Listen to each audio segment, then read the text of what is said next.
नमस्ते। मैं ओडिशा भुवनेश्वर से बोल रही हूँ।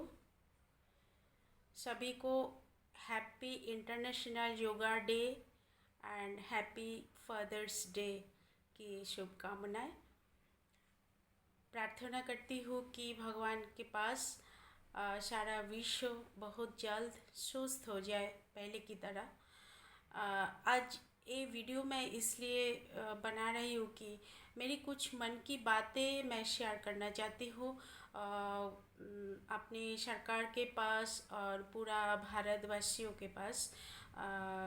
इस महामारी युद्ध का जो कुछ एक्सपीरियंस है, तो सबसे पहले तो मैं हमारे सरकार को और सारे स्टेट का मुख्यमंत्रियों को और इस युद्ध में जो frontline soldiers, doctors, nurses, health कर्मियों, सफाई कर्मियों, एम्बुलेंस, दवाखाना, electricity, courier service, second line soldiers, जो पुलिस, आर्मी, स्वेच्छासेवियों, वॉलेंटियर्स, छोटा बड़ा ऑर्गेनाइजेशंस, सबको बहुत बहुत दिल से सैल्यूट एंड धन्यवाद करना चाहती हूँ, क्योंकि इन लोगों के ज़रिए हम आज विजय प्राप्त होने के लिए जा रहे हैं और बहुत ही जल्द विजयी हो भी जाएंगे।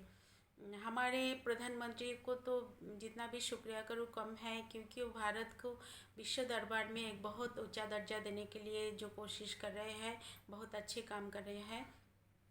बहुत बड़ा बड़ा प्रोजेक्ट उन्होंने सोचे हैं और हमारे सारे स्टेट का मुख्यमंत्री जैसे नेतृत्व दे रहे हैं। और ये जो सोल्जर्स, कोरोना सोल्जर्स, इन लोगों ने जो दिखाए अपने ड्यूटी जैसे निभा रहे हैं, ऐसे तो मतलब कोई दूसरे देश में भारत छोड़ के कोई पे इतना ज़्यादा एकता और इतना ज़्यादा ड्यूटी में मतलब अपने आप को समर्पित करते हुए कभी सोचे नहीं है कोई। ये भारत में ही हो सकता है, क्योंकि भारत में एकता है और एकता में विजय प्राप्त होते हैं, जो कि स्वाधीनता संग्राम में भी हुए थे। तो ये तो गए हमारे जैसे सीमाओं पर सोल्जर्स लोग हमारे देश को रक्षा करते हैं, और ये लोग हमारे जीवन की रक्षा करते हैं। और हर युद्ध में कुछ ना कुछ बलिदान होते हैं और कुछ शहीद होते हैं, जो कि इस युद्ध में भी हो रहे हैं। सीमाओं पर तो हर रोज़ हो रहे हैं, और स्वाधीनता संग्राम में भी बहुत सारे हुए थे शहीद। और आज कोरोना फाइटिंग में भी बहुत सारे सोल्जर्स से, डॉक्टर, नर्सेस, पुलिस कर्मियों, हेल्थ कर्मियों जान गंवाए हैं। तो उन सारे शहीदों के लिए मेरी मन से हर दम मैं सैल्यूट करती हूँ, और आँखों में पानी आ जाते हैं कि हम कुछ कर नहीं पाते हैं, लेकिन उनकी आत्मा को शांति कामना कर सकती हूँ, वही करती हूँ। और उनके ये बलिदान कभी खाली नहीं जाएंगे। इसमें विजय प्राप्त हो के हम दिखाएंगे भारत, ये वादा करती हूँ। मेरी बात अगर बोलूँ तो मैं एक छोटी सी शिक्षा प्रतिष्ठान चलाती हूँ भुवनेश्वर। एक 4-5 गांव के अंदर 2010 में कोई स्कूल नहीं थे छोटे बच्चों के लिए अच्छे स्कूल। तब मैंने सपना देखी थी, तब मैं वंडरलैंड स्कूल ओपन की। वंडरलैंड मेरी सपना है कि जहाँ पे बच्चे बढ़ेंगे, खेलेंगे, हंसेंगे और अपने फर्स्ट लाइन खींचना सीखेंगे, नन्हे नन्हे कदम से अपने जीवन के तरफ आगे बढ़ेंगे। तो वही कोशिश मेरी जारी है। तब छोटा छोटा 2 रूम रेंट में लेके मैं स्कूल स्टार्ट की थी। आज और एक रूम लिए है और स्टैंडर्ड 5 तक मैं पढ़ाती हूँ। और तब 2 स्टाफ्स थे, आज 20 स्टाफ्स है मेरे पास काम करते हैं। और ये जो गांव के अंदर मैंने स्कूल खोली, 185 करीब बच्चे हुए हैं। वहाँ से 20% तो गरीब बच्चे हैं, जो कि जिनसे मैं गुरुदक्षिणा कभी लेती नहीं हूँ, मांगती नहीं हूँ।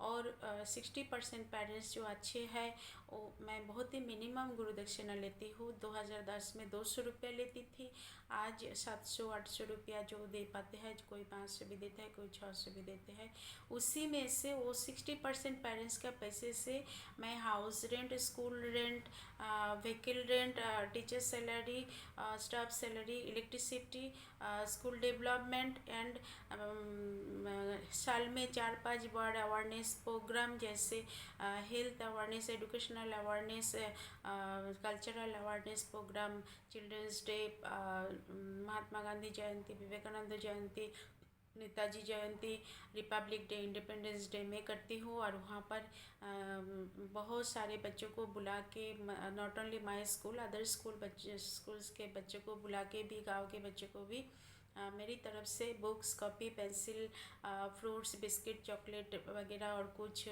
पेशेंट को गवर्नमेंट हॉस्पिटल जाके और जो भी मुझे क्षमता होती है, जो भी कैपेबिलिटी होती है, वो मैं प्रदान करती हूँ, क्योंकि मेरी सर पे हाथ रखने वाली कोई नहीं है और मेरी दुनिया में कोई नहीं है। मैं दुनिया में अकेली हूँ। मेरी मम्मी पापा मेरे लिए कुछ छोड़ नहीं पाए। मेरी कोई संपत्ति, ज़मीन, जायदाद, पूंजी, monthly income, ration card, BPL card कुछ भी नहीं है। एक महीना मुझे खिलाने वाला कोई नहीं है। लेकिन मैं समाज को लाइट देना चाहती हूँ, क्योंकि बचपन से मैं स्वामी विवेकानंद, नेताजी सुभाष चंद्र बोस, मदर टेरेसा, रविंद्रनाथ टैगोर के रास्ते पे, दिखाए हुए रास्ते पे चलने की कोशिश करती हूँ। ये मेरी स्वभाव है। कर्म ही मेरी जीवन है और कर्म ही धर्म है मेरे लिए। तो वहाँ से जब छोटे स्कूल में पढ़ती थी, तब से मैं टीम बना के लोगों की फ्लड में मदद करना या कुछ रेस्क्यू करना, ये मेरी आदत थी। जब कॉलेज में थी तब फ्री कोचिंग सेंटर में मुफ्त में गरीब बच्चों को पढ़ाना। जब उड़ीसा में सुपर साइक्लोन हुई थी, तब नयापल्ली में मैं थी, तब टीम करके खाना बना के, कपड़ा वगैरह कलेक्शन करके, डोर टू डोर, दुकान टू दुकान कलेक्ट करके, छोटा छोटा बस्ती में और पारादीप जाके मैं रेस्क्यू करने की, मेडिसिन, पानी सब देने की कोशिश की थी। और हर छोटे बड़े ख़राब सिचुएशन में मैं ट्राई करती हूँ कुछ ना कुछ मदद करने की। इस कोरोना में भी मेरे पास 3 महीनों से ज़्यादा कुछ इनकम नहीं है और पिछले साल का ड्यूज़ भी कुछ 55 पेरेंट्स ने नहीं दिए। व्हीकल रेंट, स्कूल रेंट, सब ड्यूज़ है। और रिज़ल्ट के टाइम देने वाले थे, लेकिन रिज़ल्ट लेने के लिए आए नहीं और रीएडमिशन भी नहीं किए, बुक्स भी नहीं लिए। तो इस सिचुएशन में मैं कुछ ज़्यादा तो नहीं कर पाई, लेकिन मेरे टीम को लेके मैं डोर टू डोर कलेक्शन किए। उसी में से कुछ बुरी एक्सपीरियंस भी हुए मेरे, कुछ लोगों का जिनके पास लाखों रुपए इनकम है, उन्होंने मना कर दिए। और कुछ अच्छे पेरेंट्स, अच्छे वेलविशर फ्रेंड्स जिन्होंने कुछ कुछ मदद किए अपने तरफ से, अपनी खुशी से। उसी में से मैं हफ्ते में 2-3 दिन जाके रोड साइड पीपल जिनको कुछ मिलता नहीं है, उनके लिए ड्राई फ्रूट, बिस्किट, चूड़ा, फ्रूट्स एंड सैनिटाइज़र, साबुन, सोप एंड मास्क, ग्लव्स, ये सब का इंतज़ाम करती हूँ। तो ये मेरी आदत है, इसी में मुझे खुशी मिलती है। मैं तो समाज को लाइट दिखाना चाहती हूँ और भी आगे लेना चाहती हूँ। और इस लॉकडाउन के अंदर भी मैंने एक दिन भी बच्चों का पढ़ाई नहीं छोड़ी। मेरी स्कूल का नहीं, हर स्कूल का बच्चे जो भी मुझे जानते हैं, जिसके जो भी मेरे पास डांस वगैरह सीखने के लिए आते हैं, उन सभी बच्चों को मैंने एक्टिवेट रखा। लॉकडाउन के अंदर भी बोर नहीं होने दिए। टिल टुडे तक, टुडे सुबह भी मैंने उनको योगा कराई वीडियोस के माध्यम से।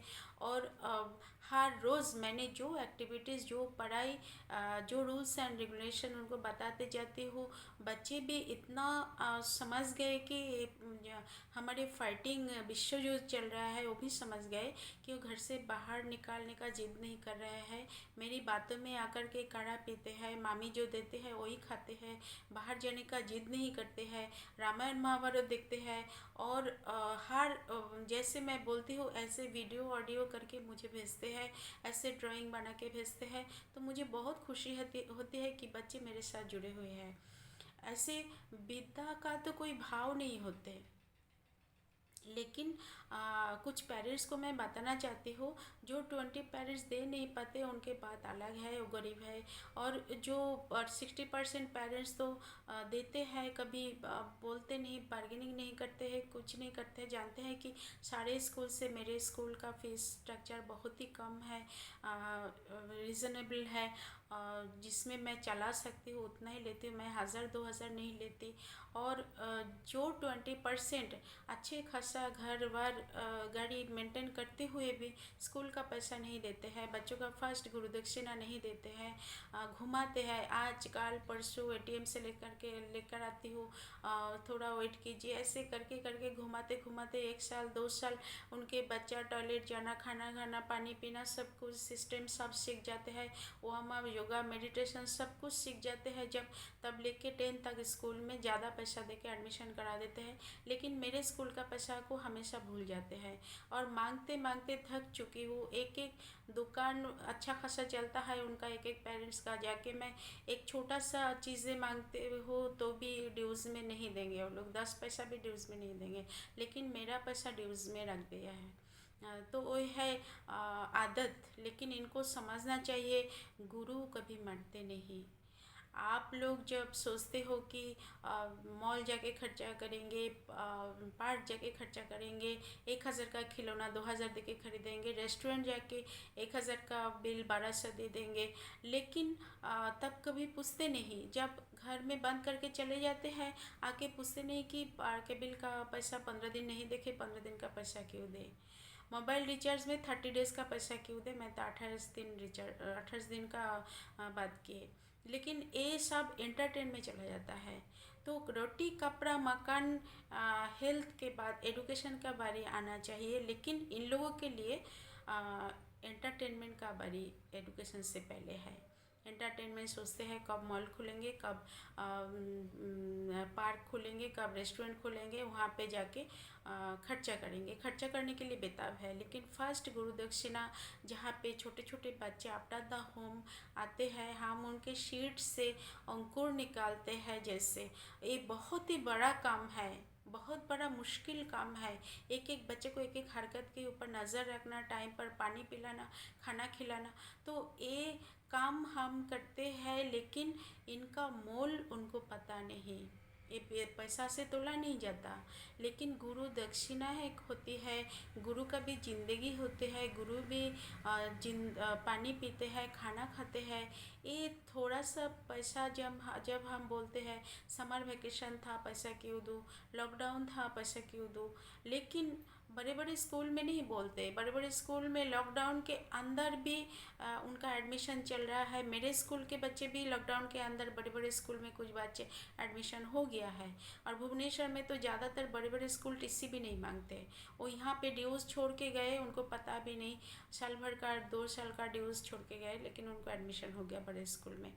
तो ये बड़े स्कूल का पेमेंट तो 1 तारीख ऑनलाइन में हो जाता है, लेकिन मैं अकाउंट नंबर देने से भी मेरे स्कूल का पेमेंट नहीं होते हैं। फॉर योर इन्फॉर्मेशन, ये वीडियो अगर सरकार तक पहुँचे तो मैं मेरी कुछ टीचर्स को लेके एक चैरिटेबल ट्रस्ट किए, Wonderland educational and charitable trust, MSME किए, आईएसओ सर्टिफिकेट लिए, लेकिन मैन सपोर्ट, मनी सपोर्ट मेरे पास नहीं है।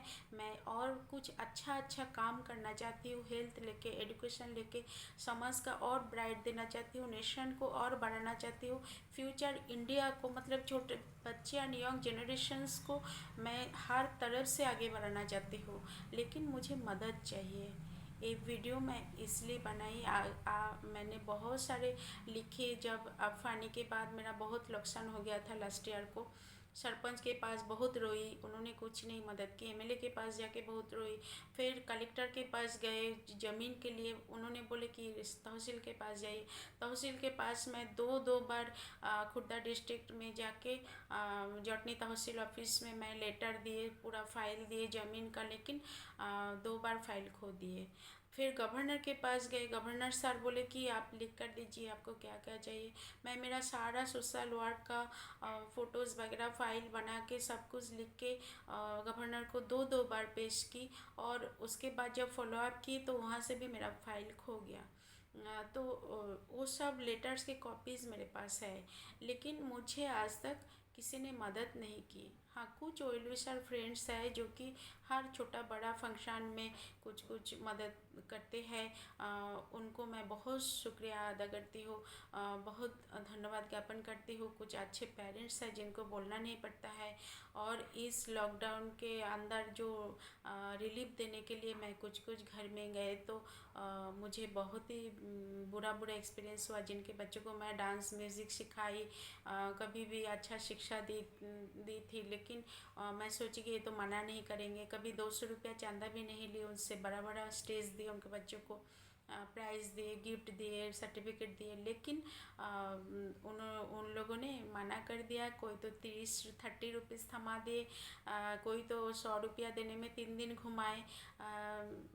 ठीक है, चलो ये अपना अपना आदत की बात है, लेकिन मैं एक बात बोलना चाहती हूँ, गुरु कभी मरते नहीं। आप जो रेस्टोरेंट में खर्चा करेंगे, पार्क में, मॉल में खर्चा करेंगे, वो तो कल भूल जाएंगे, कल वो वेस्ट हो जाएगा।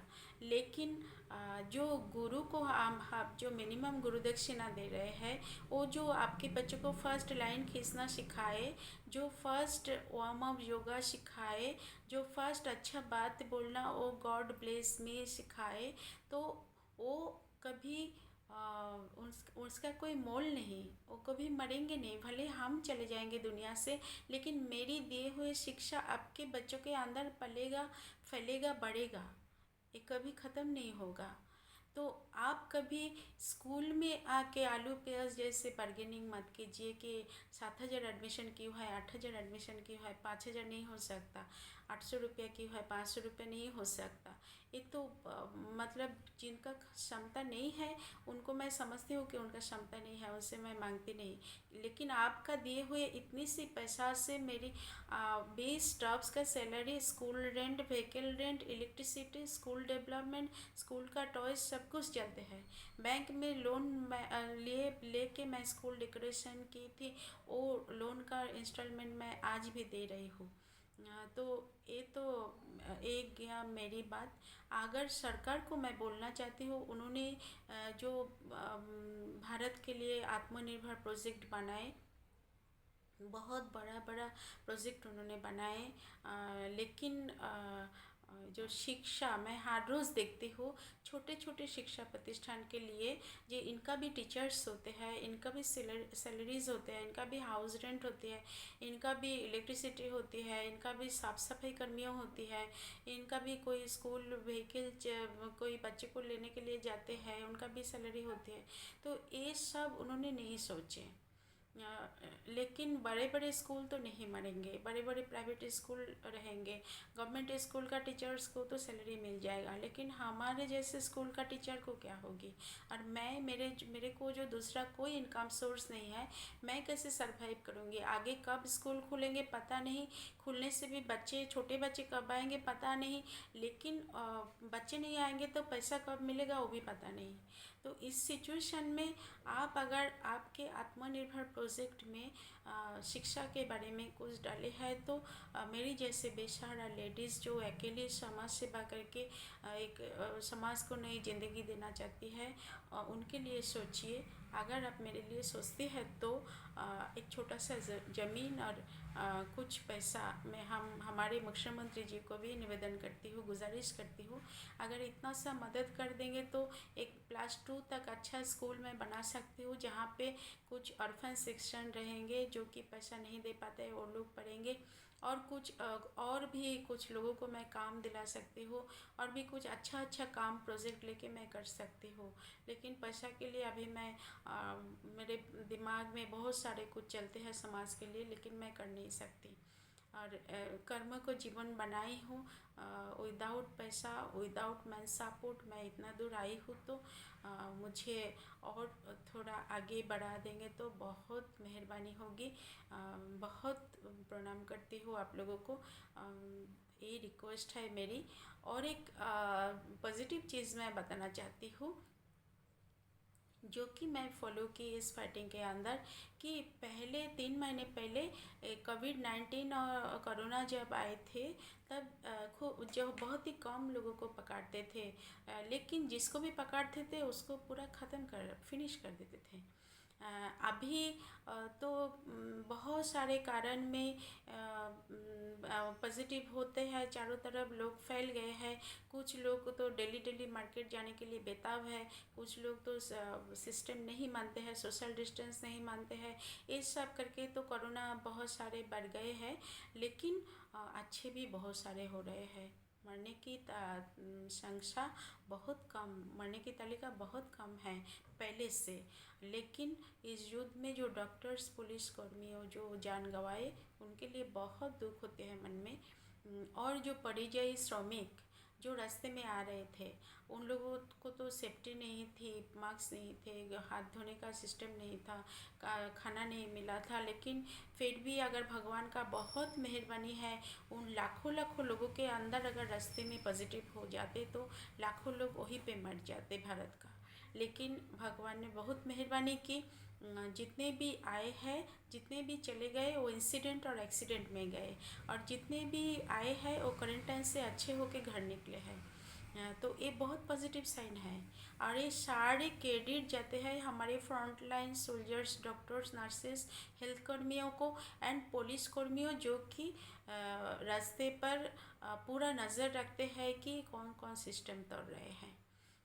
तो ये पॉजिटिव साइन आशा रखते हो कि बहुत ही जल्द जितने भी कोरोना आएंगे और जितने भी पॉजिटिव होंगे, बहुत सभी लोग सुस्त हो जाएंगे। तो कुछ सावधानी बरतना होगा हम लोगों को। सोशल डिस्टेंस तो रखना ही है, मास्क तो पहनना ही है, हाथ में ग्लव्स ज़रूर पहनना है, और काढ़ा पीना है। ये अगर चालू कर देंगे तो जीवन में गर्म पानी, काढ़ा और ये सावधानी करेंगे तो ये कोरोना अति कम दिन में हम लोग विजय प्राप्त हो जाएंगे। इससे हम भारत एक सुस्त भारत पहले जैसे देख पाएंगे। अगर सारे विश्व ऐसे चलेंगे तो सारी दुनिया सुस्त हो जाएंगे, ये मैं आशा करती हूँ। और इसी के साथ मैं वीडियो ख़त्म करती हूँ। सरकार को और एक बार नमस्कार करते हुए मैं मेरे निवेदन और एक बार रखती हूँ, कोई भी एंगल से आप मेरी मदद कर सकते हैं तो मैं और बहुत सारे काम करना चाहती हूँ, बहुत मेहरबानी होगी। मेरे बेस स्टाफ्स को बचाइए और मेरे स्कूल को बचाइए प्लीज़। धन्यवाद। जय हिंद। वंदे मातरम।